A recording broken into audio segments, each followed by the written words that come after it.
Welcome to the podcast. If you'd like to listen to an ad-free version of this episode and all of our episodes, then search True Crime Today Premium Plus on Apple Podcasts and press subscribe. That's our premium channel where all of our ad-free and advanced episodes live, all in one place. True Crime Today Premium Plus. Search it on Apple Podcasts and press subscribe. Even try it for 3 days free. They thought they'd get away with it until now. This is Hidden Killers with Tony Bruschi, featuring retired FBI Special Agent Jennifer Coffindaffer. The trial of Richard Allen, as of this recording, is set to begin mid-October, October 14th exactly, when jury selection will be starting. Of course, there's been a lot of delays. Not going to be shocking if there is another one. Joining me to discuss the case as we get closer to trial, Jennifer Coffindaffer, retired FBI Special Agent.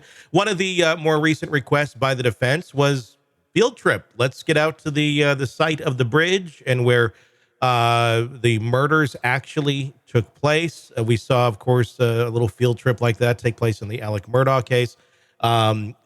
Tell me about that. What is this a good idea? The prosecution says, no, it's kind of dangerous over there. The landscape has changed. Any reason to not go?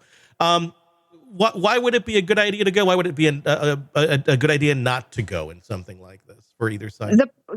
The proper thing is for them to go. That's my opinion. The prosecution doesn't want them to go because they do not want them to see the proximity to Ron Logan's house. Mm-hmm. They don't want them to see the proximity to the road. They don't want them to understand the really, in a way, the openness of this situation and where it was committed, and the creek where the clothes were put, and then the redressing, how they were staged.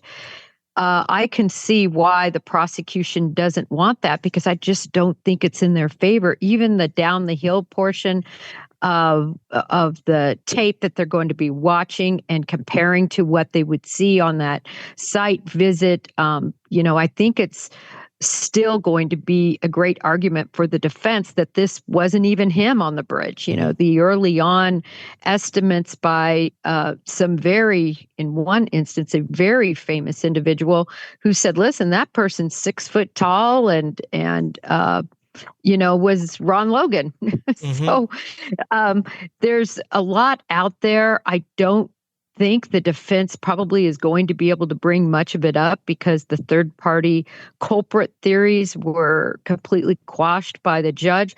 I think that's going to come up on appeal. I just can't imagine it wouldn't. I mean, to not be able to mount any sort of defense, to have everything not allowed is just really unheard of, I think, especially when the FBI special agent who was involved in this case merely a month after the girls died, cited all the probable cause against the other individual, Ron Logan.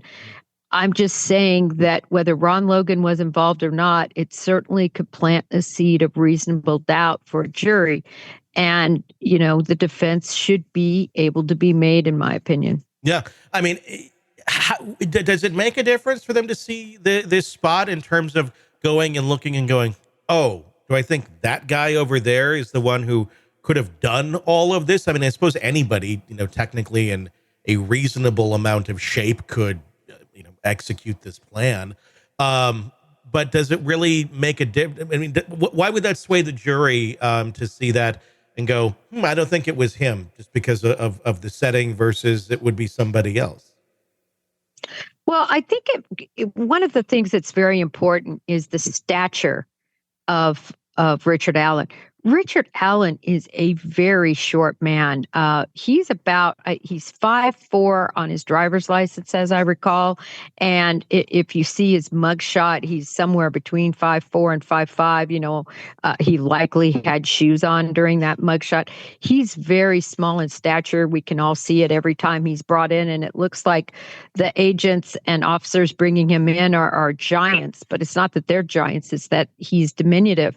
So if you look at that size and the amount of control that would be needed in this open space to control two young girls, but they weren't much shorter than him. Yeah. So there's, I think, could place some reasonable doubt because of the openness of the area. In other words, why didn't they run? Was a lot of people think was somebody else involved. And again, these are just seeds of doubt that I think the defense team wants a jury to have to think about. Sure.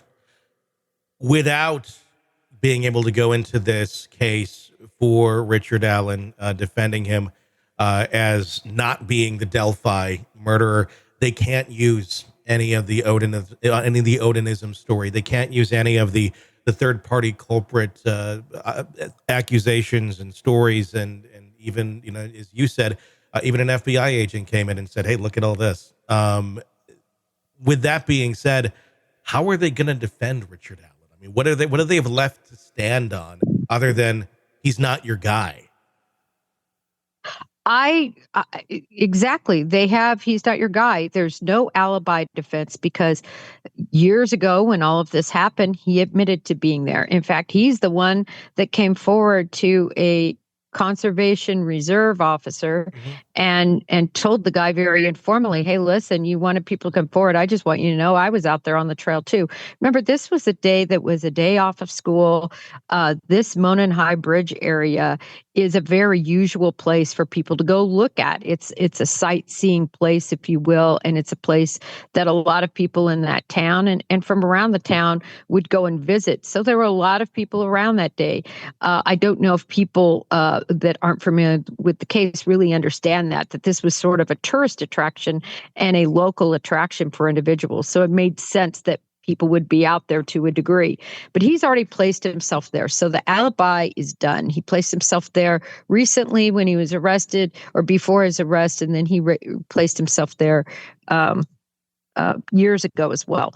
So alibi's out. The Keegan Kline issue, which I always thought it never made sense that one of the girls was in contact with Anthony Schatz, who was a fake account, basically, this gorgeous looking young man used to attract people for Keegan Kline, who was the child predator behind the keyboard.